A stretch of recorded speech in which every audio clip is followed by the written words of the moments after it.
일본판 뉴스위크가 일본은 끝났다라는 제목의 기사를 게시했습니다. 어떠한 소식인지 확인해 보도록 하겠습니다. 최근 일본의 한국인 입국 거부 조치로 다시 한국과 일본이 강대강으로 맞붙고 있는데요. 이렇게 일본 당국이 강경한 조치를 취하는 이유로는 아베의 지지율이 폭락하는 상황 속에서 일본인들의 관심을 해외로 돌리기 위한 수단으로 평가하고 있습니다. 하지만 그러기 쉽지 않을 것 같습니다. 이제 일본 매체와 해외 언론들마저 일본 당국의 어이없는 방침에 대해서 의문을 제기하고 있기 때문이죠. 대표적으로 지난 3월 6일 일본판 뉴스위크가 일본은 끝났다라는 제목의 기사를 게시했습니다. 정말 제목만으로도 상당한 반향을 불러일으킬 정도인데요. 현재 일본 사이트에서 랭킹 1위에 오를 정도로 일본인들의 관심이 활화산처럼 뜨거운 상태입니다. 기사에 따르면 지난 3월 5일 일본 당국은 한국과 중국의 입국 규제 방침을 정했는데 오히려 그것이 일본 경제에 치명타를 가할 수 있다는 우려를 표명했습니다. 그 방침에 따르면 일본인들을 포함해 한국과 중국에서 입국한 사람들에게 지정된 장소에서 2주간 대기해야 하며 일본 공공교통기관을 이용하지 못하게 한 것이죠. 그러면 사실상 일본을 방문해도 공항에서 전혀 움직일 수 없게 됩니다. 이에 대해 일본판 뉴스위크는 일본 당국의 조치에 대해서 상당히 강도 높은 비판을 가했습니다. 현재 상황이 상황인 만큼 일본에 관광하러 온 사람은 거의 없으며 대부분 한국과 중국에서 일본을 방문하는 이유는 비즈니스가 주 목적이라는 것이죠. 아무런 예고도 없이 갑작스럽게 조치를 취하게 되면 일본 경제가 멈춰서 버리게 된다고 파악하고 있습니다.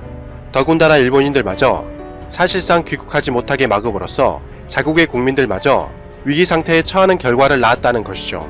이것에 대해 뉴스위크는 일본은 현재 가치관의 차이, 전망의 차이, 사실인식의 차이 등 모든 것이 잘못된 입장을 취하고 있으며 이로 인해 일본을 적극적으로 망치는 결정을 내렸다고 파악하고 있습니다.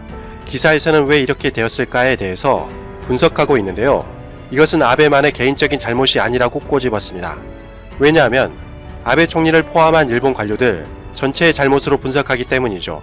리더는 위기일 때 빛을 발하는 존재입니다. 아베를 보조하는 사람은 당연히 일본의 관료들인데 그것이 전체적으로 실패하고 있다는 것이죠. 기사에 따르면 아베를 보좌하고 있는 일본 관료들은 진짜 전문가가 아니라 가짜 전문가라고 분석하고 있습니다. 리더는 리스크 상황에 처하게 되면 당연히 판단도 둔해지고 정확한 사실을 파악하기 힘들다고 합니다. 그럴 때 관료들은 정확한 팩트를 전달하고 리더에게 여러가지 선택사항을 제시해 주어야 합니다. 그래야 리더가 여러가지 선택지 중에서 최상의 의사결정을 한 후에 리더십을 유감없이 발휘할 수 있다는 것이죠. 당연히 훌륭한 리더일수록 정의로워야 하며 솔직해야 합니다. 또한 리더는 아마추어처럼 쉽사리 움직이지 말아야 하며 더더욱 편견에 빠지지 말아야 제대로 된 판단을 할 수 있다는 거죠. 리더가 그것을 가능할 수 있게 도와주는 존재가 스태프, 즉 관료의 역할이라는 것이죠. 하지만 일본은 전혀 그렇지 않다는 것입니다. 기사에 따르면 일본은 원래부터 리스크에 매우 약했다고 평가하고 있습니다. 태평양 전쟁을 하기 전에 세계 상황이 좋지 않아 일본 경제도 곤두박질 치고 있었습니다. 당연히 일본은 그것을 차분하게 받아들이며 새로운 방법을 모색했어야 하는데 리스크 상황에서 오히려 일본은 절대 이길 수 없는 태평양 전쟁을 감행해 버렸다는 것이죠. 그것은 완벽한 오판이었다고 기사에서는 분석하고 있습니다. 또한 2011년 원전 사고에 대해서도 잘못된 판단을 내렸다고 분석하고 있습니다. 원전 사고가 난 것도 문제지만 사후 처리 방식이 더욱 엉망이었다는 것이죠. 그런 상황이 발생하면 당연히 담담하고 이성적으로 처리했어야 했는데 일본 총리가 스스로 후쿠시마 제1 원전에 뛰어드는 식의 쓸데없는 움직임을 보여줬을 뿐만 아니라 사후에 제대로 처리도 하지 못해 국내외적으로 사건을 더욱 키웠다고 지적하며 기사는 마무리하고 있습니다. 사실 동등한 상황에서 외신의 평가를 확인해보면 어떤 나라가 더욱 잘하고 있는지 판단이 가능합니다. 현재 외신들을 확인해보면 한국의 대처 속도에 경이로운 반응을 보이고 있습니다. 세계에서도 전례가 없을 정도로 미국의 의학 박사마저도 한국을 극찬하고 있죠. 어떻게 하루에 15,000명을 테스트할 수 있냐며 미국이 한국을 배워야 한다고 열변을 토하고 있습니다. 한국이 저러한 성과를 보일 때 미국은 도대체 무엇을 하고 있었느냐는 것이죠. 심지어 미국 기자들이 한국을 방문해 드라이브 스루 테스트를 경험하며 한국인들의 창조적인 사고에 놀라움을 금치 못했다고 합니다. 원래 드라이브 스루는 패스트푸드 체인점에서 소비자가 굳이 매장에 들어가지 않고 차를 이용해 주문을 하고 음식을 받을 수 있도록 고안된 방식이죠. 그런데 인천에 있는 한 의사가 아이디어를 내고 테스트하는데 이용해 버린 것이죠. 그 의사의 아이디어도 대단하지만 이렇게 빠른 시간에 전국적으로 퍼지는 것 또한 모두의 노력이 있었기 때문이죠. 한국은 이 방식을 이용해 최소 2시간에서 3시간이 걸리던 진료 시간을 단 10분 만에 끝낼 수 있게 됐죠. 심지어 긍정적인 효과는 더욱 컸습니다. 창문을 살짝 내리고 접수한 이후에 창문을 통해 테스트가 끝나기 때문에 사람들끼리 접촉할 이유가 거의 없고 심지어 행정 인력도 몇 배나 관소화되는 효과가 있죠. 이를 통해 한국은 인력 부족 현상을 해결하고 낭비되는 시간과 급증하는 비용까지 줄일 수 있는 일석삼조의 효과를 얻게 되었죠. 이제는 선진국이라 불리는 북미와 유럽 국가들도 한국을 배우는데 여념이 없습니다. 세계 각국은 한국의 여러가지 노하우와 정보를 요청할 뿐만 아니라 드라이브 스루라는 최신 테스트 기법까지 도입하고 있는 실정이라고 합니다.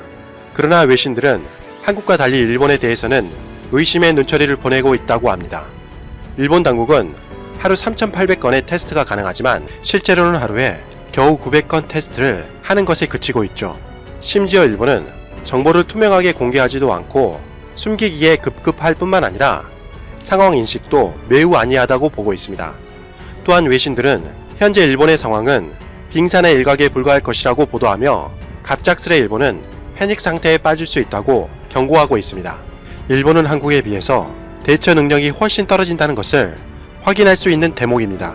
그러기에 일본이 뜬금없이 한국에 입국 금지 조치를 취하는 것은 도리어 적반하장 아니냐는 견해도 제시되고 있다는 것이죠.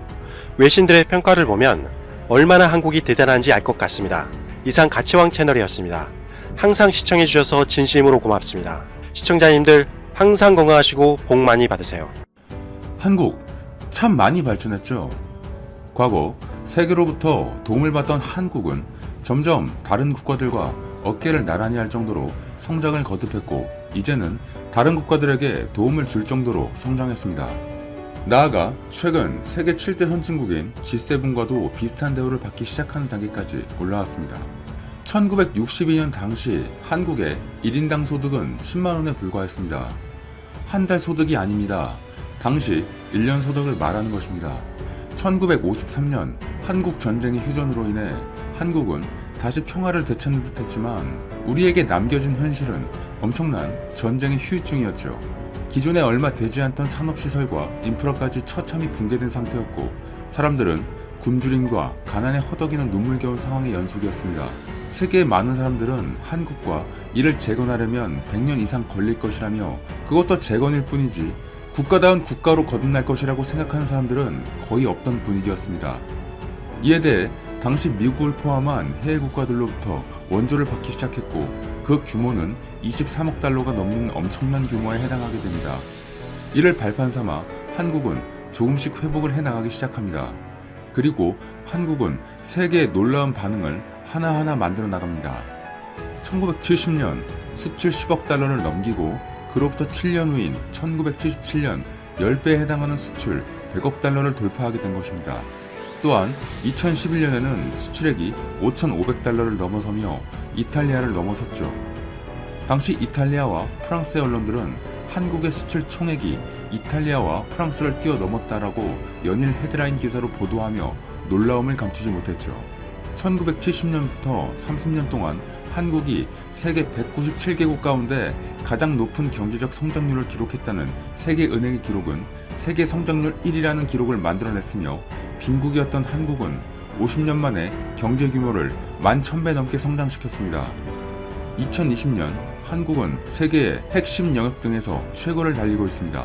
메모리와 스마트폰은 말할 것도 없고 조선업, 전기차 배터리 모두 한국이 세계를 주도하고 있는 것들입니다. 다시 봐도 놀라울 뿐입니다. 이것들이 몇백 년 동안 일어난 일이 아닙니다. 불과 60년 만에 모두의 예상을 깨버리고 우뚝 서 있는 상황입니다. 이뿐만이 아닙니다. 전 세계를 휩쓴 이번 사태에 대응해서도 다른 국가들보다 월등한 능력을 보여주며 타국의 부러움을 받았고 자만하지 않고 다른 국가들을 도와주기 위해 최선의 노력을 다했죠. 이런 모습은 과연 50년 전에 한국을 도와주던 세계인들은 상상이나 할 수 있었을지 궁금합니다. 과거 몇천 년 동안 동아시아 끝에 있던 한반도의 한 국가가 이제 세계에서 가장 영향력 있다고 평가되는 국가들과 어깨를 나란히 하며 당당히 자신의 목을 해내는 국가가 된 것입니다. 같은 원조를 받았지만 누구는 아직도 원조를 바라고 있는 반면 누구는 원조를 해줬던 국가들과 같은 위치에 올라서 세계 최고 국가의 지위를 유지합니다. 이런 것을 미국과 영국은 중요하게 본 것 같습니다. 그들이 먼저 한국을 G7에 초청을 하겠다는 반응을 보인 것입니다. 정확히 말해 한국 등 다른 국가들을 위해 시대가 맞지 않는 G7을 해체하고 G11으로 새롭게 개편하자는 것이죠. 로이터 통신의 보도에 따르면 트럼프 미국 대통령이 이번 달 예정되었던 G7 정상회의를 9월 이후로 연기하고 한국과 호주, 러시아, 인도가 함께 참석하도록 하겠다 밝힌 것으로 알려졌습니다. 트럼프는 플로리다에서 기자들을 만나 세계에서 가장 선진국을 정하는 G7은 현재 매우 시대에 떨어진 국가 집단이다. 내가 G7 정상회의를 연기하는 것은 현재 G7이 세계에서 벌어지는 일들을 제대로 다루지 못하고 있기 때문이다. 라고 언급했습니다. 그런데 단순히 그들과 함께 있는 것만으로도 자부심을 느끼던 일본은 이 말에 깜짝 놀란 반응을 보입니다. G7을 해체한다는 것에 먼저 놀라고 여기에 한국이 들어온다는 것에 한 번 더 놀라는 것입니다. 이들이 왜 한국이 들어오는 것에 놀라는지는 마지막에 설명드리겠습니다. 한국이 G7이 되면 엄청난 변화가 있을 것이라고 합니다. 단순히 정상회의에 참석하는 것이나 명예 정도로 생각하는 분도 계실 수 있죠. 하지만 G7의 실질적인 파워는 단순히 이것들 뿐만이 아닙니다. 실질적으로는 가장 중요한 점이 있죠. 그것은 바로 국제사회에서의 영향력이 강해진다는 것입니다. 현재 G7회의는 세계에서 가장 영향력을 발휘하는 국가들 중 7개국의 정상이나 장관들이 모이는 자리입니다. 따라서 이 회의에서 나오는 발언이나 결정들은 국제사회에서 엄청난 힘을 갖게 되며 많은 변화를 불러일으키게 됩니다. 특히나 여기에 속하는 국가들이 세계은행이나 UN, IMF 등에 행사할 수 있는 영향력은 일반 국가들과는 차원이 다르죠. 이런 식으로 이곳에 속하게 된다면 장점이 많지만 그에 따르는 국가의 품격을 유지하며 책임도 감당할 수 있어야만 하는 집단이죠. 말 그대로 최고의 국가들이 모이는 자리인 것입니다. 그렇기에 이번에 G7 회의에 한국을 초청한 것은 신중을 기하자는 의견도 나오고 있습니다.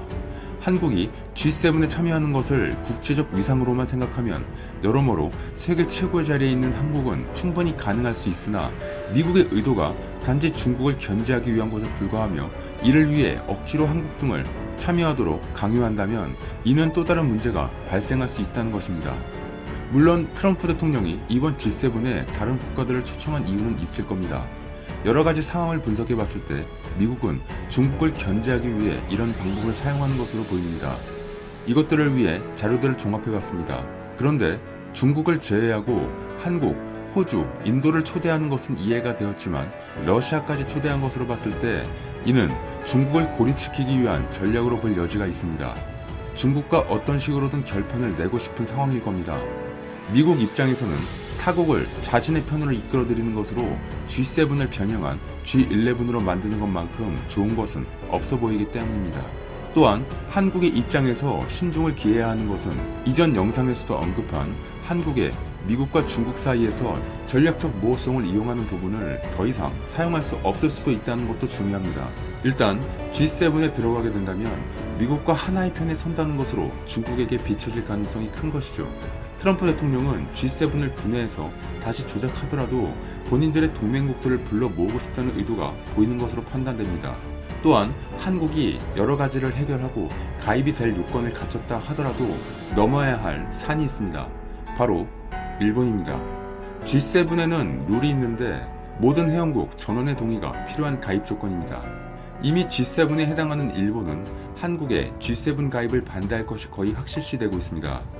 실질적으로 일본은 아시아에서 G7이 본인만 해당하는 것에 대해 자부심을 느끼고 있었을 겁니다.